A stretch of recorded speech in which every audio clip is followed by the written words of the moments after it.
From his incredible performances at Atalanta to being the only positive thing about Manchester United's disastrous start to the season, Rasmus Hojlund has drawn the most interesting opinions from legends of the game. What do football legends really think of Rasmus Hojlund? First off, we've got to start with the former captain of the Red Devils, Roy Keane, because according to him, Hojlund is the missing piece of the puzzle for Man United. In Keane's words, he can do everything.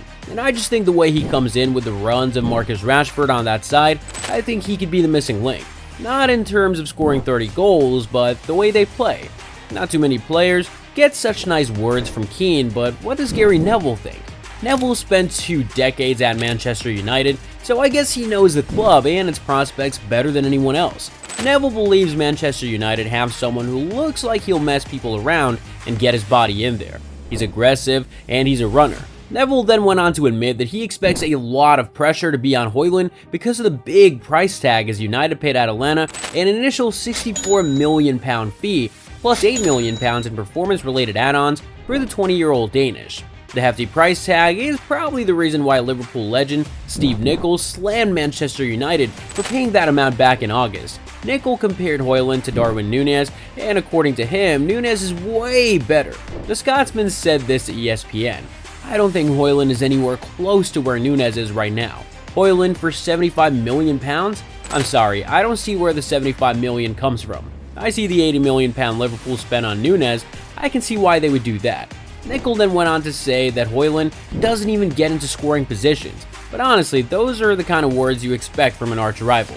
Well, who do we have next? Nemanja Vidic spent 8 years at Old Trafford, and his partnership with Rio Ferdinand at the heart of the defense still has its nostalgic effect on us. Vidic told United's official website that he's heard a lot of good things about Hojlund, and he thinks the player is fast and has a good mentality, but Vidic feels that the forward still has more room to develop. Personally, one area I'd love to see some improvement is in aerial battles, because for his imposing frame, Hojlund doesn't have the most devastating ability off the ground, but that's easy to say from the comfort of my couch. But let's get a little more serious. Ahead of United's Champions League clash against Bayern Munich, Rio Ferdinand told TNT Sport that he sees Hojlund as a development case, someone who you want to develop and build. According to Ferdinand, Hojlund has the attributes that coaches and managers would love to work with. In Ferdinand's words, he has got a great physique, he's quick, he's aggressive, he's strong, and from what I hear, he wants to learn. He can run from the halfway line and shrug defenders off. United legend Peter Schmeichel had lots of nice words for Hojlund after the Dane made his Premier League debut against Arsenal. Former goalkeeper Schmeichel told United Review that he didn't see Hojlund's cameo as a false positive. In Schmeichel's words, "We saw who he is. He comes in, bullies defenders, wants the ball, isn't afraid of getting involved. He's just got complete and utter unfulfilled potential, and I'm very excited about him at United because I don't think we've ever had a player like him." Schmeichel then compared Hojlund to Wayne Rooney, saying that although Rooney wasn't slow, Hojlund is quick and different, and that he could be the type of player that Rooney was. But do you think that's a bit of a stretch? What are your thoughts on all the hype and praise for the Danish star? Meanwhile, another Man United striking legend prefers to be more measured about his praise for Hojlund. Andy Cole admits that the player has loads of energy and youth in him, but obviously still sees the raw part of him and hopes that he'll be able to consistently challenge the center backs. Those were Cole's words after United's defeat against Brighton. Cole's single advice to Hojlund is for him to continue working hard, and that's part of the reason fans cheer him on, as they haven't seen such a center forward in a while.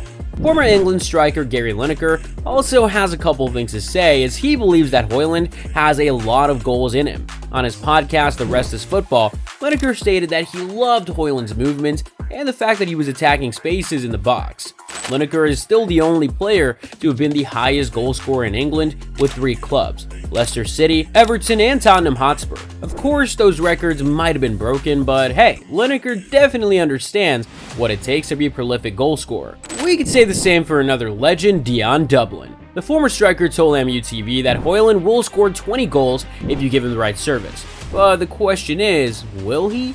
I guess we'll have to find out. Michael Sylvester has echoed those words by saying that Hojlund is full of energy, pressing, good in transition, and he has a presence. But he's still trying to find his partners, perfect his link-up play, and understand the movements of everybody around him. United's Champions League fixture against Galatasaray at Old Trafford ended in a 3-2 defeat, and Hojlund scored twice and was named man of the match despite the loss. But you just wonder where some of his teammates were the entire match. The former player spent 3 seasons at United, scoring 12 goals in 93 appearances, and he likes what he sees in Hojlund so far. He praised Hojlund for being enthusiastic and quick in his full debut against Brighton. According to Smith, Hojlund seems to have a poacher's instinct. Smith thinks that the 20-year-old was a great signing from Erik ten Hag. Alan Smith further reiterated that it's really hard to coach a poacher's instinct into a player. If he gets a run of games, he'll get a run of goals. But let's hear the words of one of the most phenomenal strikers we've ever seen. Dimitar Berbatov in his heyday was cool and calm as you like in front of goal. Some even called him lazy because of his unhurried stance, but I'd rather say that he was composed. I still think Berbatov's footballing intelligence and technical ability is right up there with some of the best. According to the Bulgarian, Hojlund is aggressive, quick, strong, and can score with his left or right foot. Berbatov told Betfair that those are what make a good striker, and that with time on his side, Hojlund is well poised to become one of the greats in the game. But let's shift gears a little bit and talk about one player who I still think didn't reach his full potential despite all the success he had. Louis Saha scored 117 goals in 385 club appearances and earned 20 caps for the French national team. While those figures are super impressive, it could have been a lot better if he was fit throughout his career. In his prime, Saha was almost unstoppable, but injuries clouded his talent. Saha told Paddy Power that Rasmus Hojlund's strength and power show that he'll be good for United because, aside from him, there are no real target men at the club. And then we've got Paul Scholes, who thinks that he has discovered a little bit of Ruud van Nistelrooy in Hojlund. After United's recent loss to Galatasaray in the Champions League, Paul Scholes had this to say on TNT Sport. "I think I saw enough tonight in a team that excited me, especially the 2 goals from Hojlund. He took the 2 goals brilliantly. I absolutely loved the second goal. He gave the center half no chance. Clean pair of heels, and his finish, a composed finish." Rasmus Hojlund, alongside Jude Bellingham and Jamal Musiala, are among the front-runners for the Golden Boy Award, and while Hojlund's spot amongst the nominees might not make the biggest of headlines, it is safe to say that Manchester United's future is in safe hands with Hojlund running the show.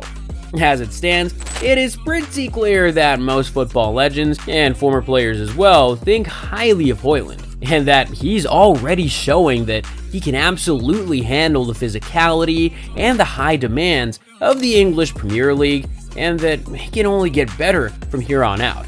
At least we hope so. But let me know, what do you think of Rasmus Hojlund?